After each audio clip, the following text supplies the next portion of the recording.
L'invité du jour. Mesdames et messieurs, bonjour, bienvenue dans l'invité du jour de ce jeudi 7 février à 8h10 et à 13h. On va parler du 4L Trophy, ça sera la 22e édition et comme chaque année, des équipages au bois vont participer à cette épreuve aussi avec un caractère humanitaire. L'ancien de la bande, oui. C'est Younes, c'est ça? Oui, bonjour Younes. Bonjour. Et puis nous avons un nouvel équipage qui a rejoint donc le 4L Trophy, en l'occurrence Isa et Lionel. Bonjour à vous. Bonjour. Alors Younes, vous nous rappelez un petit peu, parce que vous, ça fait déjà combien de participations? Non, c'est la première. Première participation concrète. Concrète. Ouais. Pourquoi les années précédentes, vous faisiez quoi? J'ai participé à d'autres projets, mais l'année dernière, j'ai pas pu partir. Par contre, cette année, ça y est, on est inscrit, c'est officiel. Ça y est, on y va cette année. Vous nous rappelez un petit peu, c'est quoi le 4L Trophy? Le 4L Trophy, c'est avant tout un raid humanitaire. Donc, il y a plusieurs équipages à bord de la mythique Renault 4L. Ouais. L'objectif, c'est d'acheminer des fournitures scolaires et sportives et médicales pour les enfants du désert. Ouais. Le sud marocain. Le sud marocain. Ouais. Et avec l'association Enfants du désert. Donc, c'est elle le partenariat avec cette association. C'est plus particulièrement des étudiants? Oui, mais il n'y a pas que. Il n'y a pas que. On peut faire une demande de dérogation que j'ai fait moi, parce que j'ai plus le statut étudiant. Il y a une commission et ils étudient toutes les demandes. Ils acceptent pas. Donc moi, ça a été accepté. Donc je suis très content parce que c'est vraiment. Ça fait très très longtemps que je voulais faire le 4L Trophy. Maintenant. Ça y est. Donc vous avez constitué un équipage? Oui, je pars avec Nasser, un étudiant au barreau de Paris pour être avocat. Donc. Et alors, vous avez l'obligation tous de constituer une association afin de recueillir les financements, les dons? Des dons, des sponsors, pour que ce soit une règle juridique plus professionnelle. Isa et Lionel, vous êtes deux étudiants de l'UTT, c'est ça? C'est ça, tout à fait. Qu'est-ce qui vous a motivé à participer au 4L Trophy? C'est de voir les copains partir les années précédentes ou... Non, en fait, à la base, on voulait participer à un start and stop. C'était un petit événement qui était organisé par une association à l'UTT, une course d'autostop jusqu'en Belgique. Et il se trouve que pour diverses raisons, on n'a pas pu partir. Et la famille d'Isa nous a dit pourquoi pas le 4L Trophy. Et du coup, voilà, on s'est dit c'est l'échelle au-dessus, très clairement, mais on va tenter l'aventure. Alors la 4L, parce qu'il faut une 4L. C'est obligatoire. Oui, absolument. Est-ce que, alors je sais que l'année dernière, vous nous expliquiez, Younes, que en règle générale, ce sont les mêmes véhicules qui partent. Ça dépend. Il y a des sorties de grange. Si on est débrouillard, on peut trouver des sorties de grange. La nôtre, c'est la première fois qu'elle va partir, par exemple. Mais on a eu de la chance de trouver un véhicule qui était encore roulant et qui était en très bon état. On a pu consulter un mécanicien qui a déjà participé au 4L Trophy à plusieurs reprises hier et il nous a dit que clairement la nôtre fait partie des plus saines à partir, alors que c'est quand même une voiture qui a 30 ans qui a subi quand même diverses expériences dans sa vie de voiture. Vous l'avez acheté?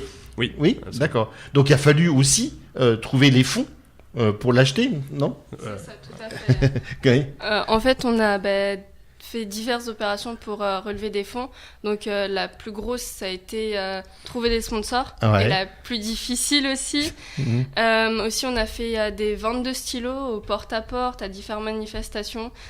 Ça rapporte pas mal. Et il vous faut un budget de combien? C'est ça, à peu près 8 000 €, je dirais. Ah ouais, ça quand même. Ça dépend ce qu'on comprend dans notre inscription. En sachant que l'inscription est d'ordre de 3 300 €. Donc c'est assez conséquent. Et une 4L, on peut la trouver. Nous, par exemple, on l'a acheté 1 300 €, non préparée mécaniquement. Donc il faut à peu près compter 1 000 à 1 500 € si vraiment il y a des grosses réparations à faire dessus. Après, je rappelle que le 4L Trophy, c'est vraiment un raid, on va dire, le moins cher qui existe aujourd'hui. Alors, quand on a une 4L, parce que donc c'est une 4L banale, qu'est-ce qu'il faut faire pour qu'elle puisse aller dans le désert? Il faut l'équiper de quoi? D'abord de pneus, Oui, tout à fait. En fait, on a une liste de préparation particulière qui nous est fournie par l'organisation du 4L Trophy. Ouais. Ça va être surtout des protections en fait, notamment des plaques de protection pour le réservoir d'essence, à l'avant également. Et puis un contrôle assez strict de tout ce qui est plancher et châssis, notamment tout ce qui va être point de rouille perforant, ce genre de choses, il laisse pas trop passer, parce que c'est le genre de choses qui peut rapidement nous handicaper au milieu du désert, et c'est pas le moment pour avoir ce genre de soucis.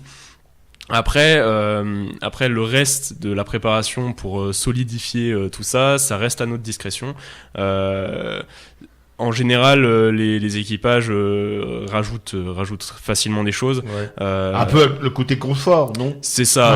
Nous, par exemple, on a changé le siège conducteur, voilà, parce que c'est clair que ça reste des sièges de 4L. Il n'y avait pas d'appui-tête à la base, et c'est vrai que maintenant on est habitué au confort des voitures modernes, et quand déjà on se retrouve avec une voiture avec un starter manuel, ça fait déjà bizarre.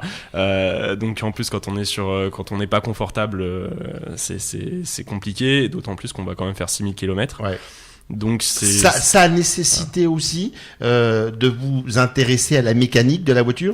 Absolument, absolument. En fait, on est tous les deux donc en école d'ingénieur. On est en informatique, donc c'est pas dans la 4L. Non, a priori, non.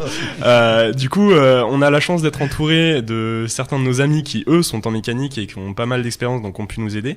Et, donc par la bande, vous avez... C'est ça, exactement. Et puis, il faut quand même souligner que pour les équipages qui n'ont pas la chance d'avoir un entourage qui peut les aider à ce niveau-là, cette année c'était le cas, je sais pas si c'est toutes les années pareil, mais le 4L Trophy avait un partenariat avec Noroto qui nous a dispensé une formation de 2 heures un samedi matin sur les rudiments de la mécanique d'une 4L, avec des conseils adaptés au désert, et puis voilà des suggestions de matériel à emporter particulier. Younes, votre 4L, elle a déjà participé 2 fois. Ouais. Donc ça sera la 3e fois. Donc elle déjà... Jamais 200. Elle a de la bouteille. Elle est déjà équipée, donc 3e, elle va partir la 3e fois.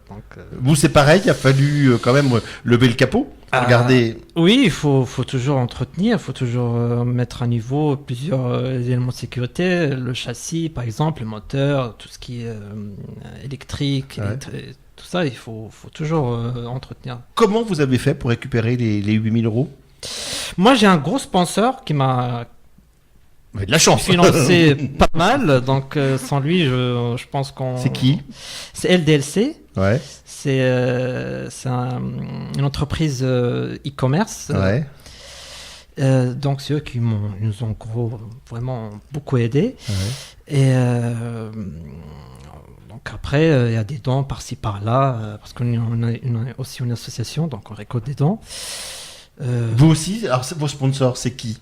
Alors, on en a pas mal. On a des sponsors en financier et des sponsors en nature. Ouais. Par exemple, les sponsors financiers, on a Bentley. Ouais. Looney, c'est une petite entreprise qui fabrique des boîtes à histoire pour les enfants. Cocoro Lingua, c'est une association qui dispense des cours en anglais, mais la spécificité, c'est que c'est des enfants qui donnent des cours en anglais. Imotop, une agence immobilière... J'espère que j'en ai pas oublié. Et sinon, au niveau... Les petits ruisseaux font les grandes rivières, en fait. Et puis, on peut voir que c'est vraiment très diversifié au niveau des sponsors. On a de l'immobilier et des associations pour enfants. Et par exemple, au niveau des partenariats en nature, on nous a fait gracieusement les plaques en dessous et les anneaux de remorquage. C'est une entreprise de découpe laser. Et aussi notre imprimeur partenaire qui nous imprime nos stickers. Alors, une fois que vous avez réuni les 8 000 €, il faut aussi trouver quoi emmener au Maroc, non? Oui, des fournitures scolaires et sportives. Donc après, il y a une collecte qui est organisée. Comment ça se passe? Nous, c'est Carrefour de Saint-André-les-Vergers qui vont nous fournir ces équipements-là. Donc c'est toujours des petits dons comme ça qui permettent... Vous aussi, c'est donc... Alors nous en fait on a par rapport aux fournitures scolaires, on a un partenariat avec Rougier et Play, qui est un magasin d'art à Troyes, qui nous a fourni quasiment la moitié de ce qu'on doit emmener, et le reste en fait c'est récolté par une autre association en fait à Troyes qui s'appelle les Roses de Troyes, qui fait de la danse orientale, c'est ça? Non, pas du tout. Il y a les roses, c'est pas les mêmes.